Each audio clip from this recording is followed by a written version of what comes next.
शिवसेना के बागी नेता एकनाथ शिंदे ने गुवाहाटी में कहा, हम शिवसेना में हैं और कहीं नहीं जा रहे, जल्द ही मुंबई लौटेंगे। साथ ही शिंदे ने कहा उनके पास 50 विधायक हैं। उद्धव ठाकरे पर निशाना साधते उन्होंने कहा कि जो लोग ये दावा कर रहे हैं कि गुवाहाटी में मौजूद विधायकों में से 24 विधायक हमारे संपर्क में हैं, तो उनके नाम की लिस्ट सार्वजनिक क्यों नहीं करते। महाराष्ट्र में राजनीतिक संकट के बीच शिवसेना नेता संजय राउत की मुश्किलें बढ़ सकती हैं। प्रवर्तन निदेशालय ने जमीन घोटाला मामले में संजय राउत को समन भेजकर आज हाजिर होने का आदेश दिया। हालांकि संजय राउत ने अलीबाग में सभा का हवाला देते हुए हाजिर होने से इनकार किया।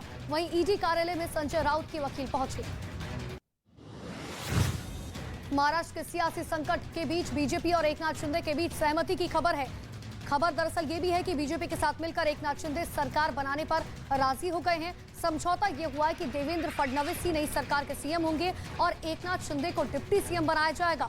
सूत्रों के हवाले से पता चला है कि एकनाथ शिंदे का गुट किसी भी पार्टी में शामिल नहीं होगा, बल्कि चुनाव आयोग पहुंचकर शिवसेना पर ही दावा ठोकेगा।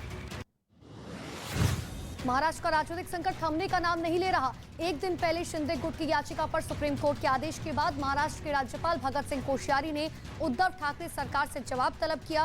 राज्यपाल ने उद्धव सरकार से 22 से 24 जून तक के बीच फैसले की जानकारी मांगी है। राज्यपाल ने महाराष्ट्र के प्रधान सचिव से सरकारी प्रस्ताव और सर्कुलर की पूरी जानकारी उपलब्ध कराने के निर्देश दिए। पीएम नरेंद्र मोदी G7 सम्मेलन में हिस्सा लेने के बाद जर्मनी से संयुक्त अरब अमीरात के लिए रवाना हो गए। पिछले 2 दिन में पीएम मोदी ने G7 देशों के प्रमुख नेताओं से मुलाकात करने के बाद कई मुद्दों पर चर्चा की। पीएम मोदी ने एक वीडियो शेयर कर जर्मनी और वहां के लोगों का जोरदार स्वागत के लिए धन्यवाद दिया। इसके साथ ही उन्होंने जर्मनी के साथ संबंध पर नई ऊंचाई तक पहुंचाने की उम्मीद जताई। Singer Sidhu Moosewala murder case में ड्रोन वाली साजिश सामने आई। हथियारों का सीधा कनेक्शन पाकिस्तान से जोड़ता दिख रहा है। मूसेवाला मर्डर केस की जांच कर रही एजेंसियों को जानकारी मिली कि सिद्धू मूसेवाला को मारने के लिए पाकिस्तान से हथियार मंगाए गए थे। ये हथियार क्वाडकॉप्टर ड्रोन से भेजे गए थे।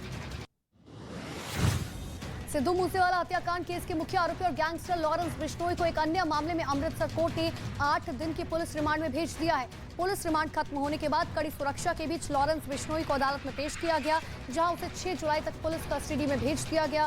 कोर्ट ने पुलिस की मांग पर अब तक लॉरेंस बिश्नोई को 3 बार कस्टडी में बढ़ाई है। पंजाबी गायक सिद्धू मूसेवाला हत्याकांड की जांच में नई जानकारी सामने आई है। आरोप दरअसल ये है कि हथियारों की सप्लाई भटिंडा के एक पेट्रोल पंप पर एक गाड़ी के जरिए की गई थी। पेट्रोल पंप की सीसीटीवी फुटेज भी सामने आई और इसमें साफ दिख रहा है कि कार में मूसेवाला के हथियारों को हथियार सप्लाई किए गए थे। कार में 4 लोग दिखाई दे रहे हैं जिन्होंने इस पेट्रोल पंप पर तेल डलवाया था। पुलिस ने जांच में पाया कि कार दिल्ली की है। मुंबई के कुर्ला के नाइक नगर में 4 मंजिला इमारत गिर गई। इस हादसे में 2 व्यक्तियों की मौत हो गई। वहीं 12 लोगों का रेस्क्यू किया गया, जबकि 5 लोगों के मलबे में अभी भी फंसे होने की आशंका है। घटनास्थल पर महाराष्ट्र सरकार में कैबिनेट मंत्री आदित्य ठाकरे भी पहुंचे। आदित्य ठाकरे ने कहा, मलबे में फंसी सभी लोगों का रेस्क्यू करना प्राथमिकता है। चारों बिल्डिंग को बीएमसी की तरफ से नोटिस दिया गया था।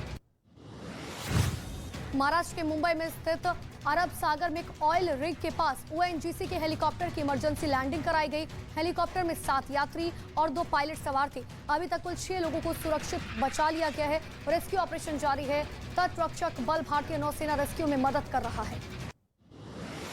असम के सिलचर में बाढ़ से हालात बिगड़ गए हैं। रिहायशी इलाकों में लोगों के घरों में कई फीट तक पानी घुस गया, जिसकी वजह से जनजीवन अस्त व्यस्त हो गया। आलम दरअसल यह है कि लोगों को पीने वाला पानी तक नहीं मिल पा रहा। लोगों की परेशानी को देखते हुए स्थानीय प्रशासन साफ पानी पहुंचा रहा है। बाढ़ पीड़ितों को खाना भी दिया जा रहा है। सूरत में क्राइम ब्रांच ने फिल्मी स्टाइल में आरोपियों को गिरफ्तार किया। ये सभी आरोपी डकैती और लूटपाट जैसे वारदातों को अंजाम दे चुके थे। सूरत क्राइम ब्रांच को आरोपियों की रूट की जानकारी मिली थी, जिसके बाद पुलिस ने सड़क को ब्लॉक करने के लिए खुदाई करने वाली मशीन लगाई और फिर आरोपियों को गिरफ्तार किया। यूपी के फतेहपुर जिले में सपा नेता हाजी रजा और गैंगस्टर शेख एजाज बॉक्सर की 7.5 करोड़ की संपत्ति को प्रशासन ने कुर्क कर दिया। दोनों पर गंभीर धाराओं में केस दर्ज है। पुलिस के मुताबिक हाजी रजा और उनके समर्थकों पर 2022 में पहला मुकदमा सदर कोतवाली में गैंगस्टर एक्ट का दर्ज हुआ था। कई मामलों में पुलिस ने चार्जशीट भी लगाई। फैक्टर चेकर मोहम्मद जुबैर को दिल्ली पुलिस ने धार्मिक भावनाओं को भड़काने के आरोप में गिरफ्तार किया। दिल्ली पुलिस की आईएफएसओ यूनिट ने सेक्शन 153 और 295A के तहत उन्हें गिरफ्तार किया। जुबैर के खिलाफ सोशल मीडिया पर सांप्रदायिक हिंसा फैलाने का आरोप है। पुलिस के मुताबिक जुबैर के खिलाफ ट्विटर के जरिए एक शिकायत मिली थी, जिसमें जुबैर के एक ट्वीट का जिक्र किया गया था। राजस्थान के जालौर में दर्दनाक सड़क हादसे में 5 लोगों की मौत हो गई। यहां एक कार ग्रेनाइट से भरे ट्रॉले में जाकर घुस गई। इस भीषण सड़क हादसे में कार में सवार 5 लोगों की मौत हो गई। हादसे के बाद मृतकों के गांव में ग्रामीणों का गुस्सा फूट पड़ा। उन्होंने इस मामले में हत्या का मामला दर्ज कर मृतकों के परिजनों को मुआवजा देने की मांग की है। मणिपुर में दोबारा सत्ता संभालने के बाद सीएम वीरेंद्र सिंह ने ड्रग्स के खिलाफ जंग छेड़ दी है। अब तक पूरे मणिपुर में छापेमारी से 200 करोड़ से ज्यादा के ड्रग्स जब्त किए गए। 59 एफआईआर दर्ज की गई। 2 जिले सुनु सिफाई और बिष्णुपुर में सबसे ज्यादा मात्रा में ड्रग्स नष्ट की गई। ड्रग्स के खिलाफ मणिपुर में लगातार कार्रवाई की जा रही है। देश में कल के मुकाबले आज कोरोना के केस में थोड़ी सी कमी आई है। पिछले 24 घंटे में कोरोना के 11,793 नए मामले दर्ज किए गए। कोविड में 27 मौत हुई। हालांकि देश में कोविड एक्टिव मरीजों की संख्या 96,700 है। पिछले 24 घंटे में कोरोना के 9,486 मरीज ठीक हुए। अब तक देश में कुल 86 करोड़ कोरोना टेस्ट किए जा चुके हैं। यूक्रेन रूस से जुड़ी जंग पर बड़ी खबर सामने आई। क्रेमेचेक में शॉपिंग मॉल पर हुए मिसाइल हमले में 16 लोगों की मौत हुई, तो वहीं 59 लोग घायल हुए।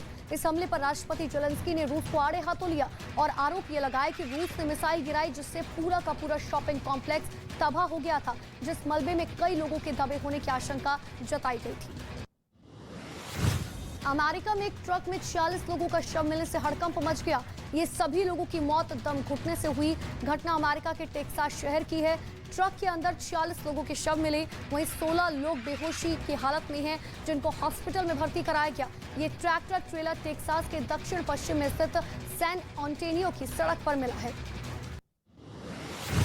और जॉर्डन में जहरीली गैस के रिसाव के चलते बड़ा हादसा हो गया। यहाँ के शहर अकाबा में जहरीली गैस से 13 लोगों की मौत हो गई, जबकि 200 से अधिक लोग इस हादसे की चपेट में आकर घायल बताए जा रहे हैं। ये भयावह हादसा उस वक्त हुआ जब जॉर्डन के बंदरगाह पर एक टैंक में भरी इस गैस को दूसरी जगह पर ट्रांसफर किया जा रहा था।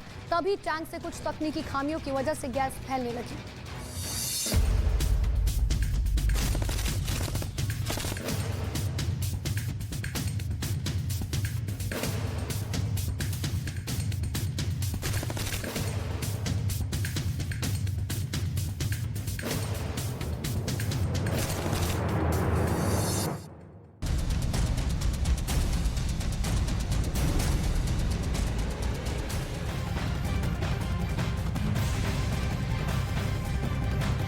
और चलिए अब बात करते हैं उस महायुद्ध की जो खत्म होने का नाम नहीं ले रहा।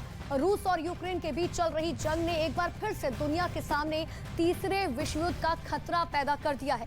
ऐसा इसलिए क्योंकि उत्तर अटलांटिक संधि संगठन यानी कि नेटो 3 लाख सैनिकों को हाई अलर्ट पर रखने जा रहा है। यानी तीसरे विश्व युद्ध का खतरा देखते हुए नेटो अपनी ताकत को 7 गुना ज्यादा बढ़ाने की तैयारी कर रहा है। जबकि इसी बीच ब्रिटेन के आर्मी चीफ ने भी ये दावा कर दिया है कि ब्रिटेन को पुतिन की सेना ने जंग लड़ने के लिए तैयार रहना होगा। ये रिपोर्ट देखिए।